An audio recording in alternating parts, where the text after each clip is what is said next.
Okay, now we will start with some new topics like what kind of programming scenario we have to use, and then we move on our object oriented features है ना.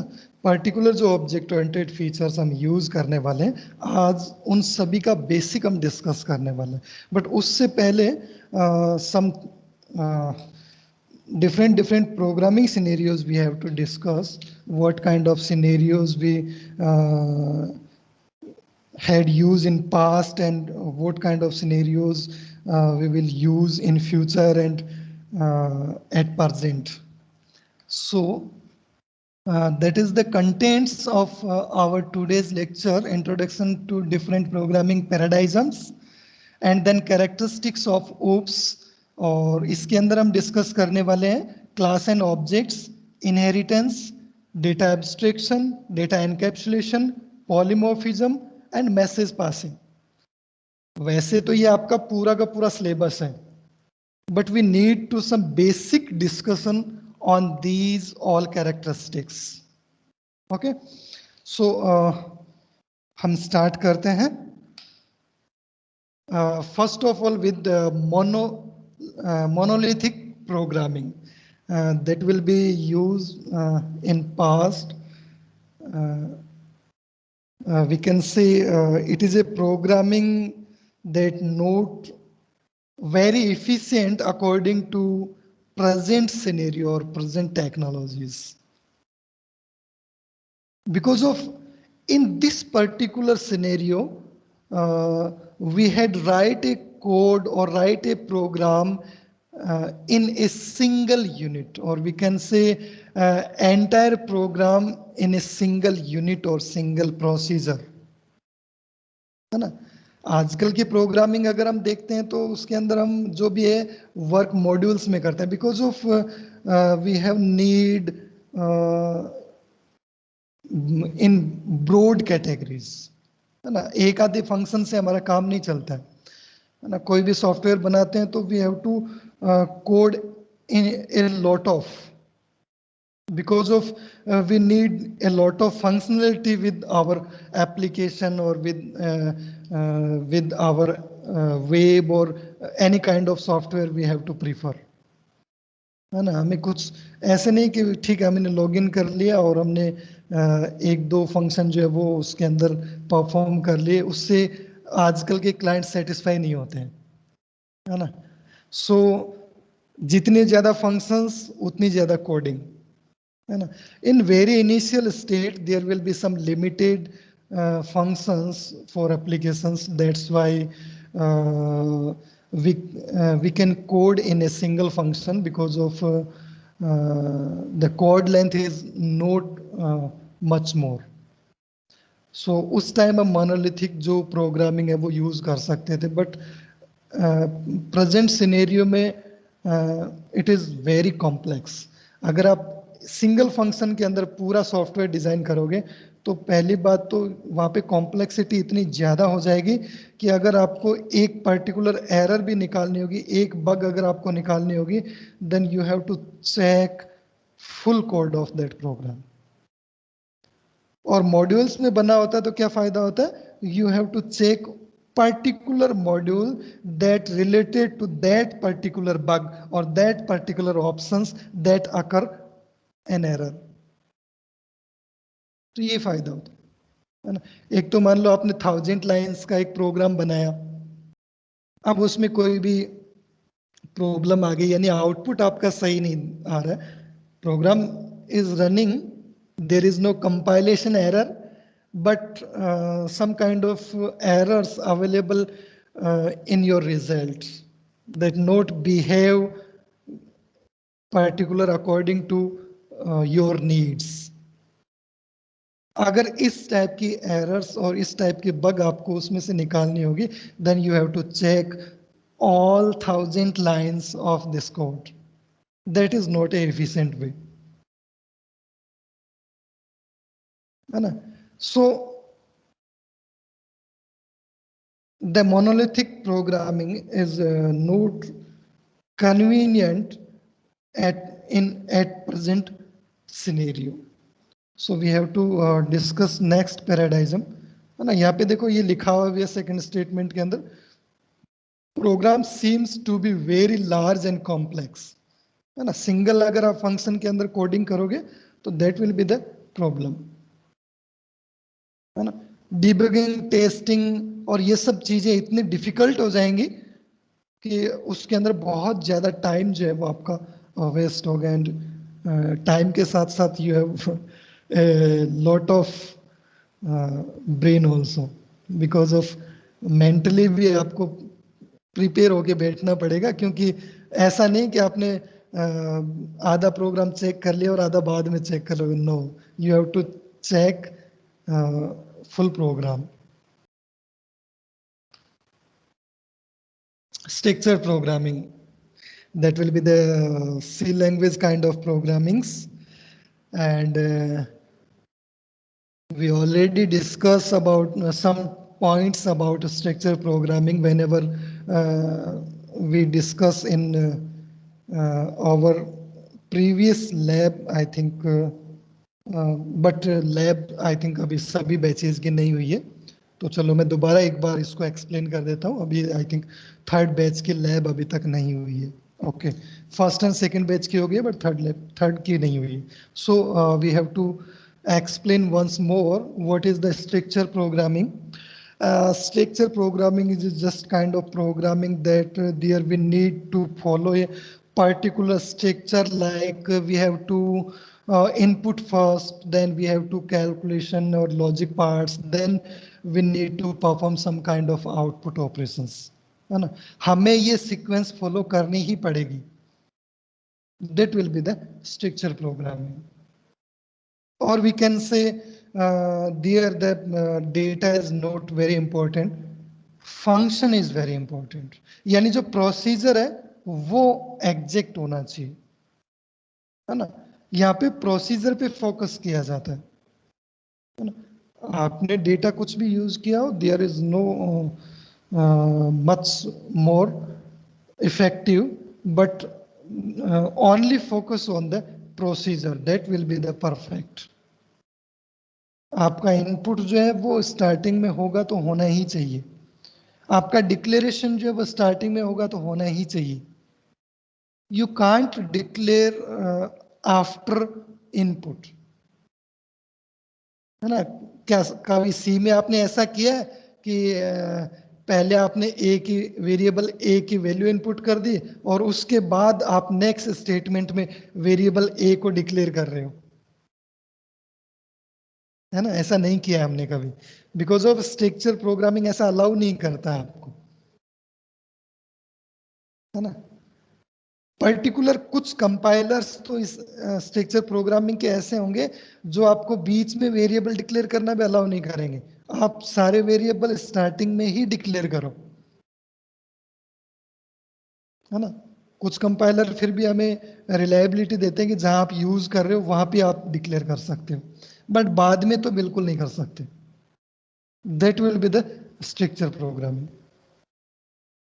और structure programming के अंदर कुछ problems और आती है. If we need to move from one instruction to another instruction with skipping some statements or instructions, then there will be also some problems arises. जैसे आपने गो टू स्टेटमेंट आपने पढ़ा था सी लैंग्वेज के अंदर, that will be a statement particularly used to move from one instruction to another, skipping some kind of instructions, है ना. तो पर्टिकुलर हमें इस टाइप की चीजें यूज करनी पड़ती है. आप डायरेक्टली मूव नहीं कर सकते, है ना. So next one is functional programming. We can say according to current scenario, it is the best category, है ना. फंक्शनल प्रोग्रामिंग आज के टाइम में सबसे अच्छी प्रोग्रामिंग मानी जाती है और सबसे ज्यादा प्रोग्रामिंग लैंग्वेज इसी पर्टिकुलर टेक्निक को फॉलो करती है आज के टाइम में. सारी नहीं कह सकते हम, बट most of. जैसे कुछ languages हैं, जैसे we can say some kind of language like Prolog, that will be for artificial intelligence concepts. That is purely logic based language, not a functional language. That is logic based language. तो then इसके अलावा भी some kind of languages are object design language या object driven language. कुछ type के languages है जो कि लॉजिक पे काम करती हैं, तो सारी फंक्शन पे काम नहीं करती. मोस्ट ऑफ जो लैंग्वेजेस है, these are follow the functional programming scenario. Our C programming is C++ program is also included in that particular category. In functional programming, we can divide all kind of modules in particular functions, and we can develop or we can bind everything in mathematical function styles. And there will be some kind of programming styles like declarative types. Declarative type means we can say you can define some new scenarios or new kind of things according to you. है ना, बहुत सी languages ऐसी हैं जो आपको अपने according define करने की फैसिलिटी देते हैं. जैसे आप बात करते हो XML की, HTML और XML का नाम आपने सुना होगा. XML के HTML के अंदर प्री डिफाइंड टैग्स हम यूज करते हैं, but XML gives you the facility you can use your own defined tags also. है ना, आप अपने द्वारा डिफाइन किए हुए टैग्स भी यूज कर सकते हो. तो बहुत सारी लैंग्वेजेस है जो इस टाइप की सेल्फ डिक्लेरेशन थिंग्स आपको प्रोवाइड करवाती है. Focus on what to solve and how to solve. These are the statements. You have read this full statement. है ना, एक बार इसको रीड करें आप. That will be the important scenario. Its main focus is on what to solve. है ना, main focus किस पे रहता है फंक्शनल प्रोग्रामिंग का, कि हमें सोल्व क्या करना है, प्रोसेस क्या फॉलो करना है, दैट इज नॉट इंपॉर्टेंट. जो हमने स्ट्रक्चर में देखा था, स्ट्रक्चर में हमने क्या देखा था, प्रोसेस एग्जैक्ट होना चाहिए. आप सोल्व कर पाओ या नहीं कर पाओ वो हमारी जिम्मेदारी नहीं है. स्ट्रक्चर प्रोग्रामिंग ये कहती है, that will be your problem. हम हमारे स्ट्रक्चर के साथ कोई कॉम्प्रोमाइज नहीं कर सकते, प्रोसेस के साथ कोई कॉम्प्रोमाइज नहीं होगा. बट यहाँ पे फोकस किस पे किया जाता है, व्हाट टू सोल्व, हमें एक्चुअली करना क्या है, that will be the important concept. ठीक है. So the main focus how to solve and what to solve, हमें क्या सोल्व करना है और कैसे सोल्व करना है, that will be the main focus of functional programming paradigm. Or we can say there are the instructions are known as in form of expressions, not as in statements. है ना, जो statements के हम structure programming के अंदर जो instructions होते हैं उनको हम स्टेटमेंट्स बोलते हैं, और यहाँ पे हम इनको एक्सप्रेशंस बोलते हैं. बिकॉज ऑफ ऑल जो कैलकुलेशन थिंग्स हैं वो एक्चुअली क्या कहलाती है, एक्सप्रेशंस कहलाती है. So all these are about functional programming, and now we have moved on logical programming. जैसे कि मैंने ऑलरेडी आप लोगों से डिस्कस किया, कुछ प्रोग्रामिंग लैंग्वेजेस ऐसी हैं जो पर्टिकुलर लॉजिक के लिए ही यूज की जाती है. वैसे तो सारी प्रोग्रामिंग लॉजिक बेस्ड ही होती है, बिना लॉजिक के आप प्रोग्रामिंग या कोडिंग कर ही नहीं सकते, है ना. Without logic there is no scope of any kind of coding. लॉजिक तो आपको चाहिए ही चाहिए, बिना लॉजिक आप कोडिंग नहीं कर सकते. But some languages are purely dependent on logics. These are logic, we can say first order predicate logic and second order predicate logic and some kind of circuit logics also we can say that will be used in circuit designing and circuit kind of logic. I will be show you one example for that particular. हम C language को भी as logic programming use करते हैं. मैं भी आपको दिखाता हूँ. C is not a small language, that is a very widely used language. तो ये सर्किट हमें कोड जो है डिस्प्ले करेगा. ओके ये देखो है ना, hash include servo dot H and software serial dot H, that will be the C language. ठीक है, तो पर्टिकुलर कोड जो है वो पर्टिकुलर दैट इस सर्किट का है. इसको आप सिमुलेट कर सकते हो, स्टार्ट सिमुलेशन है ना. तो आपका सिमुलेशन जो है वो स्टार्ट हो जाएगा. ठीक है, और सिमुलेशन का रिजल्ट भी आप देख सकते हो है ना. ये देखो ये यहाँ पे सिमुलेशन आपका चल रहा है ना. सेंसर आपका वर्क कर रहा है और जो भी आपका पीयूएस है वो आपका एट पर्टिकुलर स्लॉट वर्क कर रहा है. Features of object oriented programming. There will be features showed in this slide: object, class, inheritance, polymorphism, abstract, and encapsulation. And all these have an importance in all object-oriented programming language. There we have to need very initial, that will be the object. Without object we can't do anything. सबसे पहले हमें object चाहिए है ना. These are the simple objects we can say see in and see out. उसके बिना आप print ही नहीं कर सकते है ना, इनपुट भी नहीं ले सकते. then we can't perform any operation in C++ programming without object, without use of object. So सबसे पहले हमें ऑब्जेक्ट चाहिए. ठीक है, देन ऑब्जेक्ट के बाद हमें क्या चाहिए, क्लास चाहिए. Object is just part of class.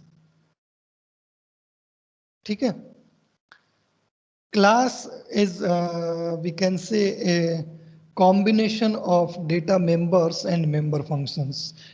Data members means variables and member functions means methods. And inheritance gives us the facility to reduce the code rewriting issues है ना. कोड रीराइटिंग की जो प्रॉब्लम है उसको reduce करता है. कम से कम हमें कोड जो है रीराइट करना होता है. इनहेरिटेंस जो प्योरली डिपेंड है वो किस पे है, क्लासेस पे. बिकॉज एक क्लास की प्रॉपर्टी दूसरी क्लास के द्वारा एक्सेस की जाती है. So that is purely dependent on inheritance. Then polymorphism. In some kind of scenario, polymorphism is also dependent on inheritance. If we talk about overriding, that will be the concept of polymorphism, that totally dependent on inheritance. Overriding means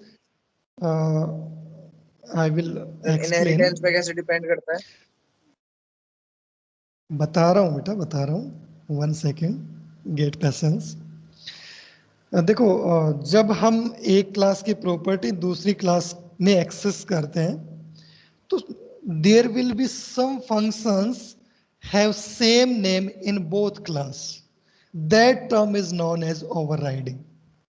अगर आपने base class में एक ABC नाम का function लिया है और उसकी चाइल्ड क्लास में भी आपने एबीसी नाम का ही फंक्शन लिया है, then that will be the overriding. ठीक है, और पेरेंट चाइल्ड रिलेशनशिप कहां से आएगा, इनहेरिटेंस से आएगा.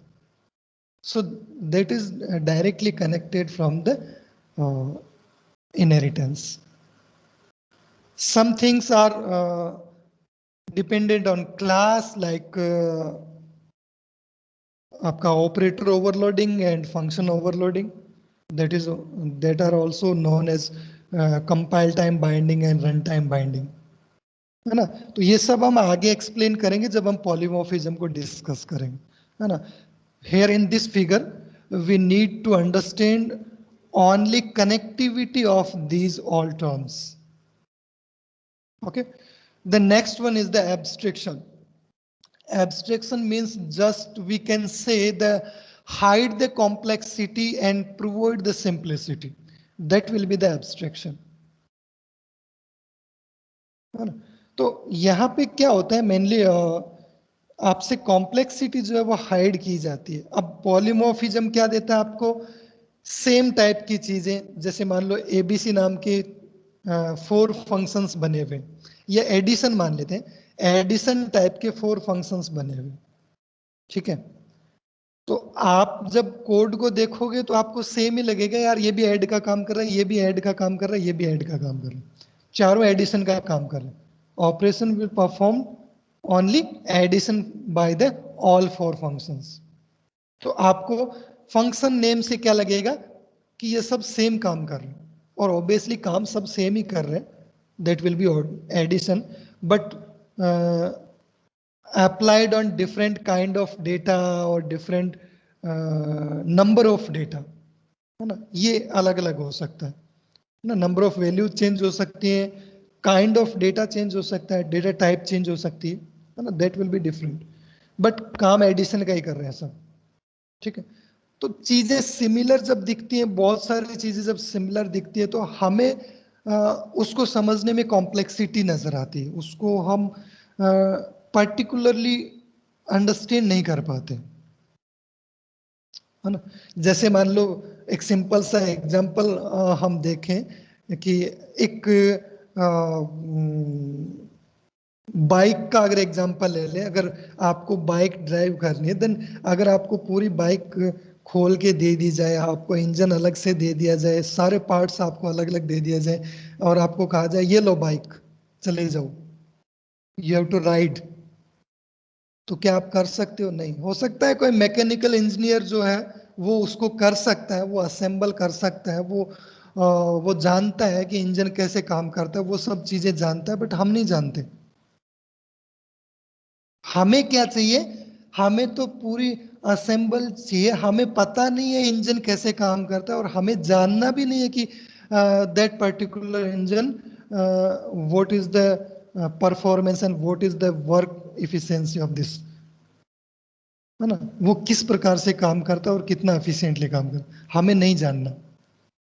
हमें तो सिंपल एब्स्ट्रैक्ट व्यू चाहिए कि जिसके अंदर एक्सेलरेटर हो, ब्रेक हो, ऑन ऑफ का स्विच हो, क्लच हो, बस। That simple abstract view we have to need to ride a bike. यही सेम चीज इसके अंदर होती है। जो इनहेरिटेंस, पॉलीमॉर्फिज्म, इन सब की जो कॉम्प्लेक्सिटीज होती है ना, उन कॉम्प्लेक्सिटीज को हाइड किया जाता है और आपको केवल सिंपल व्यू प्रोवाइड करवाया जाता है। ये रियल वर्ल्ड एग्जांपल जैसे मैंने आपको दिया, वैसे ही मैं आपको एक एग्जांपल देता हूँ एक कंप्यूटर से related. You all know about Microsoft office package, है ना, हम सब यूज करते हैं MS ऑफिस। देन जब हम MS वर्ड के अंदर कोई टेक्स्ट टाइप करते हैं, तो क्या आपने आज से पहले कभी ऐसा सोचा कि यार ये किस प्रकार से इसके अंदर कीबोर्ड से टाइप करते ही वहां जाकर डिस्प्ले हो जाता है या मेमोरी में जाके स्टोर हो जाता है? हम नहीं सोचते हैं, because we don't require to know about this. हमें जरूरी नहीं है जानने की। प्रोसेस जो है वो बिल्ड कर दिया गया है इंटरनली। MS ऑफिस के अंदर क्या फंक्शनलिटी उस चीज को हैंडल करने के लिए वर्क कर रही है, उससे हमें कोई लेना देना नहीं। वो उन प्रोग्रामर्स का काम था जिन्होंने MS ऑफिस बनाया, हमारा काम नहीं।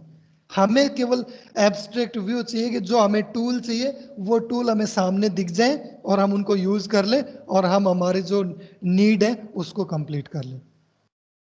तो that will be the abstract view. I think you have a little bit understanding about abstraction.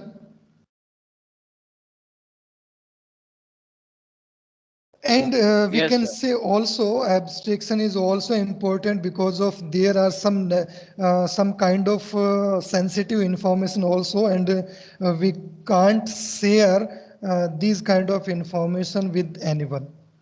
Abstraction is not uh, only used in object-oriented programming. It is a wide variety of functions also used in databases and different kind of on different kind of platforms. So some kind of very important information we have to not share with anyone. So these kind of information is also used to abstract by the abstraction. The next one is the encapsulation. In encapsulation, abstractions play an important role for data hiding. Abstraction is the encapsulation is the final security stage of data. ये जो orange colour में आपको दिख रहा है ना, ये केवल सिक्योरिटी का काम करता है, both of abstraction and encapsulation. Encapsulation is term just get from the medical science capsule, है ना. आप मेडिसिन लेते हो ना, तो मेडिसिन के अंदर कौन कौन से साल्ट मिक्स है, तो वो सब इंफॉर्मेशन जो है वो एक्चुअली उसके अंदर हाइड होती है. हमें उससे कोई लेना देना नहीं होता. हमें जस्ट जस्ट मान लो अगर हमें हेडेक है तो हम जो भी मेडिसिन हमें डिस्प्रिन या जो भी लेनी होती है वो हम ले लेते हैं, है ना. We don't know about the salts of Disprin, है ना. तो the term capsule is get from medical science, and encapsulation का सबसे बेटर एग्जांपल जो है वो आपका क्लास है. So the encapsulation is very important term, and the example of encapsulation is class, because of class is a combination of data members and member functions, and we can't access anything outside of the class. कुछ भी हम class के बाहर access नहीं कर सकते without permission, है ना. हम यहाँ पे अपकमिंग स्लाइड्स के अंदर कुछ एक्सेस स्पेसिफायर्स डिस्कस करेंगे, like protected, private and public. तो वो सब यहाँ पे क्लास के अंदर डिसाइड करते हैं कि कौन सी इंफॉर्मेशन क्लास से बाहर एक्सेस की जा सकती है और कौन सी नहीं की जा सकती, है ना. और जो की जा सकती है वो भी उस क्लास के ऑब्जेक्ट की सहायता से ही की जा सकती है. जैसे बाइक का इंजन जो है वो आपका जो ऑब्जेक्ट एक्सीलरेटर और जो स्टार्ट बटन दिया हुआ है, केवल वो ही आपके इंजन को स्टार्ट कर सकते हैं और एक्सीलरेट कर सकते हैं, है ना. दीज आर टू ऑब्जेक्ट्स, है ना. बाकी कोई भी उसको नहीं कर सकता use. So these kind of scenario we have to follow in object oriented programming paradigm. Okay, so these all are features, or we can say characteristics of object oriented programming. First one is the object. In our world everything is object, है ना. सब कुछ object है. जो भी हम देखते हैं, जो भी हम फील करते हैं, everything is object. Some kind of objects are tangible and some kind of objects are non tangible. Tangible जिसको हम टच कर सकते हैं, नॉन टेंजिबल जिसको हम टच नहीं कर सकते. जैसे अगर हम बात करें अकाउंट नंबर, आवर अकाउंट, हमारा अकाउंट भी एक ऑब्जेक्ट है, but we can't feel or touch this kind of object. We can only use. Okay, so I think you already learn about tangible and intangible. That is very common terms in every subject or every common language, you know? There is no particular link from the object oriented language, so you already know about object. Object is a we can say anything in our real world is known as object. Okay, तो object का mainly particular role यहाँ पे क्या रहेगा? हमारे object oriented programming के अंदर जो कुछ भी हम यूज करेंगे, जो कुछ भी हम एक्सेस करेंगे, जो कुछ भी हम कॉल करेंगे, you can use only with the object. और ऐसा क्यों है? देखो, जो भी क्लास आप बनाओगे, will take a pen from here and we can show that is a class and they are defined some kind of data members and member functions, है ना? वेरिएबल्स और फंक्शंस आपने इसके अंदर डिक्लेयर कर दिए, तो that is a encapsulated term, है ना? We can't access these all information outside of this class. मान लो आपकी क्लास का नेम जो है वो A है, ठीक है? Then we have to create an object A of A. मैं ओ नाम का एक ऑब्जेक्ट ले लेता हूं और दो ऑब्जेक्ट ले लेता हूं मैं, एक O1 और एक O2 ले लेता हूं, ठीक है? Two objects are declared here. अब जैसे आपने टू ऑब्जेक्ट्स क्रिएट किए, इस क्लास की एक कॉपी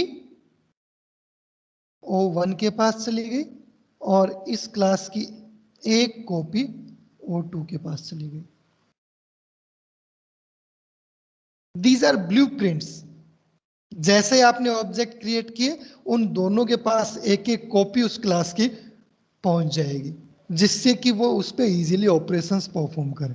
सो जितने भी ऑब्जेक्ट्स आप क्रिएट करोगे, all objects have one particular class copies to perform operations. Next one is the last वाला जो टॉपिक था इंफॉर्मेशन, सॉरी मैसेज एक्सचेंज वाला, वो एक्चुअली मैंने यहाँ पे ले लिया है because of with object we have to discuss this, because of we want to understand the working of objects, how these objects communicate to each other, है ना? So there are three objects of a particular class. Okay, then we can say the object 1 send a message to object 2, है ना? Message for object 2 and message for object 1, object 2 also able to send the message to object 1, है ना? Same class के जो objects है वो आपस में कम्युनिकेट करते हैं via messages, okay? And we can say object 1 can send the message for object 3 and object 3 can send the message for object 1, and same scenario here. All objects can communicate with all other objects, है ना? Object 1 can communicate directly with object 2 and directly with object 3, and object 2 can communicate with 1 and 3 both directly, and 3 is also able to communicate with both objects. Okay, it will be clear. Sir मतलब communicate करेंगे तो इससे मतलब क्या है? Communicate का मतलब कुछ इंफॉर्मेशन शेयर करेंगे सर आपस में। बिल्कुल। कम्युनिकेशन क्यों करते हैं? Why we communicate using MS Team? What is the purpose of our communication? Share information. For information sharing. Communication is only established for information sharing in computer science. कहीं भी आप communication term जहाँ पे आपके आ जाए, it means you have understand that there is some information sharing. वो message भेज रहा है तो कोई कुछ ना कुछ शेयर करने के लिए भेज रहा है ना।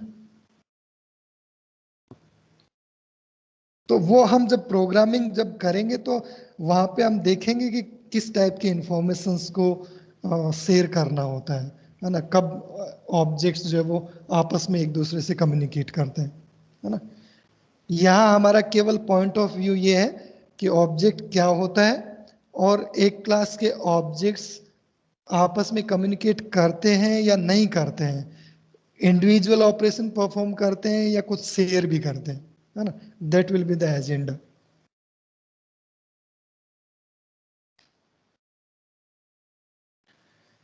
External interface, some of messages also received from external interface also. External interface means we can say when we inheritance some kind of classes, then the object of child class also can communicate with object of base class. That will be the external interface, है ना। खुद के class के object के साथ तो communicate करेगा ही करेगा, बाहर की कुछ चीजों के साथ भी कम्युनिकेट करेगा, है ना। जैसे कि बेस क्लास के ऑब्जेक्ट्स के साथ या बेस क्लास की जो आपके डेटा मेंबर्स और मेंबर फंक्शंस हैं, तो उन सबको भी एक्सेस करने का काम करेगा ये। ठीक है। I think our time is over, near to over. We have only 2 minutes more, and we have to discuss about the class concept first, then we have to end the session.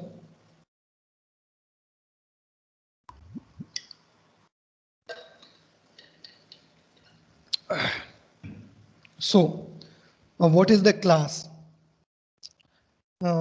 Class का मतलब हम simply समझ सकते हैं, there will be some similar kind of things we have to put in a single entity.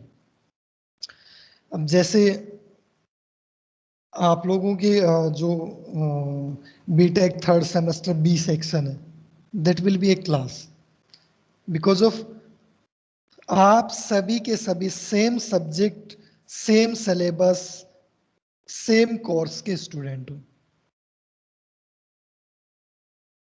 That's why you are categorized in a particular class. Real word में आप class का meaning समझते हो? क्लास का मतलब किसी एक पर्टिकुलर थिंग को बिलोंग करने वाली चीजों को आप एक साथ रख देते हो, that will be a class. ठीक है, वो एक क्लास के रूप में जानी जाएगी। यहां भी ऐसा ही है, यहां भी ऐसा ही है, कुछ डिफरेंट, यहां पे कुछ डिफरेंट नहीं है। यहाँ पे सिमिलर काइंड ऑफ वेरिएबल्स और फंक्शंस जो एक पर्टिकुलर टास्क को बिलोंग करते हो। जैसे मान लो आपने एक प्रोग्राम बनाया कैलकुलेटर के लिए कि आपको कैलकुलेटर डिजाइन करना है, then you have to put all functions that belongs to arithmetic operations.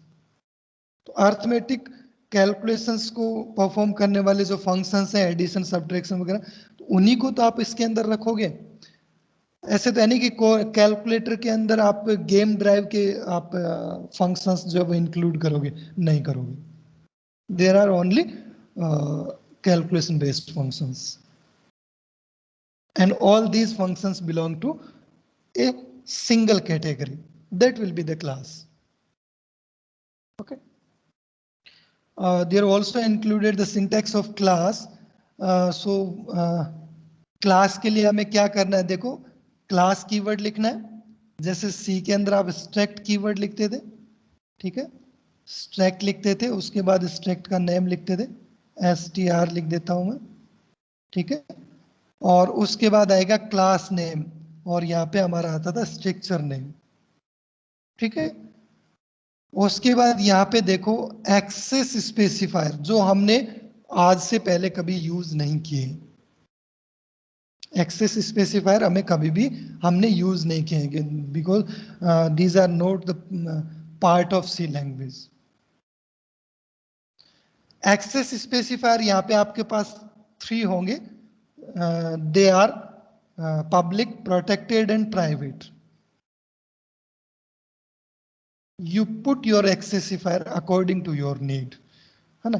कौन सा कब यूज करेंगे ये हम जब प्रोग्रामिंग्स करेंगे तब हम धीरे धीरे सीखेंगे कि हमें कहाँ पे प्रोटेक्टेड यूज करना है, कहाँ पब्लिक यूज करना है, कहाँ हमें प्राइवेट यूज करना है. अगर सिंपल अंडरस्टैंडिंग की मैं बात करूं तो हमें प्रोटेक्टेड प्राइवेट तब यूज करना है जब हमें किसी को भी इंफॉर्मेशन एक्सेस के लिए अलाउ नहीं करना है. हमें प्रोटेक्टेड तब यूज करना है जब हमें केवल चाइल्ड क्लासेस को यानी इनहेरिटेंस के अंदर अगर आपको किसी क्लास की चाइल्ड क्लास बनानी है then we have to declare them protected. और अगर सबके लिए एक्सेसिबल है तो पब्लिक. अभी हमें केवल यही ध्यान रखना है. और एक चीज का और ध्यान रखना है, अगर आप कोई भी एक्सेस स्पेसिफायर यहां यूज नहीं करते हो तीनों में से public, private and protected, then by default these members are private.